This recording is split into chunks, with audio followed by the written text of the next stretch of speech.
Entonces hoy día tenemos básicamente un gobierno comunista en Chile y los resultados están a la vista. En poco tiempo tenemos la crisis de seguridad pública más grande de la historia de la nación, y tenemos los peores indicadores económicos de los últimos 40 años. Por supuesto, parte del problema es heredado, pero ellos mismos en el Parlamento, el Frente Amplio, que es en nuestro caso el partido Gabriel Boric y el Partido Comunista, crearon buena parte de estos problemas.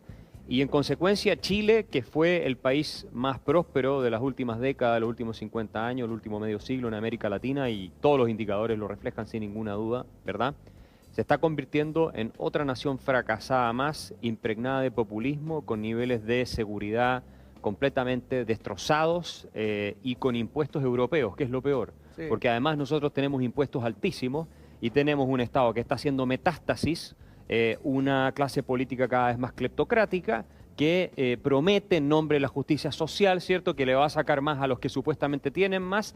Mientras tanto, ellos, los que reparten, se llevan la mejor parte y está generando un daño devastador a la gente más pobre del país. Ya tenemos 80.000 millones de dólares de fuga de capitales desde el año 2019 hasta ahora.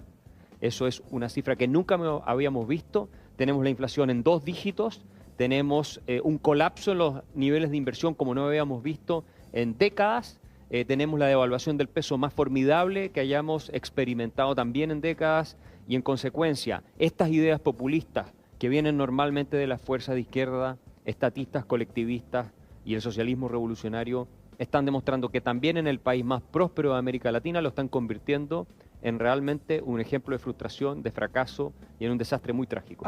Nosotros hoy día estamos viendo que la gente rica se está escapando de Chile, muchos se están yendo. El capital se está yendo, la gente calificada del capital humano se está yendo. Yo les pregunto a ustedes, cuando no hay inversión, cuando la gente con recursos se va del país y ya no los invierte en el país donde está, ¿de dónde viene el empleo?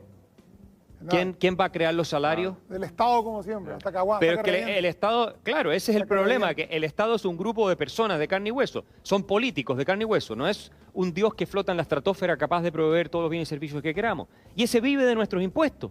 Entonces, que también ocurre lo siguiente, que cuando tú, por ser tan parasítico con tu política tributaria y quitarle tanto dinero a la gente, primero empiezan con los más ricos, después siguen con la clase media, porque se les va acabando, obviamente, la plata allá arriba. Lo que termina ocurriendo es que también la recaudación del Estado cae, con lo cual tú tienes un déficit fiscal y una deuda pública, vean el caso argentino, que explota. Y así terminas quebrando el país pidiéndole ayuda al Fondo Monetario Internacional. Esta película la hemos visto cientos de veces en la historia latinoamericana y en la historia africana. No somos mucho mejores en esa materia. Y por lo tanto es increíble que todavía tengamos partidos políticos, grupos intelectuales que promueven este tipo de ideas en nuestros países. Paraguay no es una excepción. Y que la gente les crea. Si esta es la mentira, el fraude, la estafa más grande que existe en la historia, la idea de que les vamos a quitar a los que más tienen y les vamos a dar a los otros. Los que más tienen se llevan el dinero y terminas destruyendo un país, incluso, insisto, como Chile, que fue calificado en algún minuto como la joya de la corona latinoamericana, el país más próspero que ha tenido en el último medio siglo. Quiero insistir en este punto, fuimos capaces de romperlo con este tipo de política demagógica. Nosotros tenemos grupos terroristas que se disfrazan de indigenistas, pero que en realidad están vinculados al narcotráfico, como en otras partes de América Latina, ¿verdad? Y él mismo ha salido a hablar de diferencias de opinión con los terroristas que plantean que quieren tomarse cosas por la fuerza, incluso matar gente. Diferencias de opinión.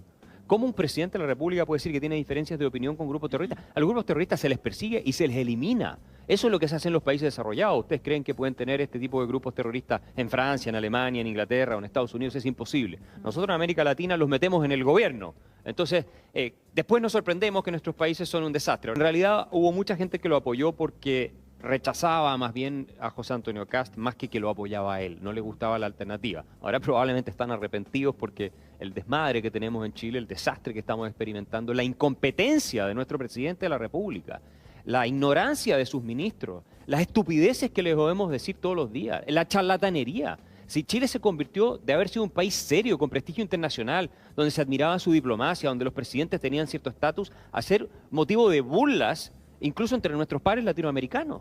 Eso es todo con el gobierno de Gabriel Boric, un grupo de gente muy joven, además sin ninguna experiencia, y la juventud no es el problema, ¿eh? El problema son sus ideas, con ideas nefastas y que nos están haciendo mucho daño.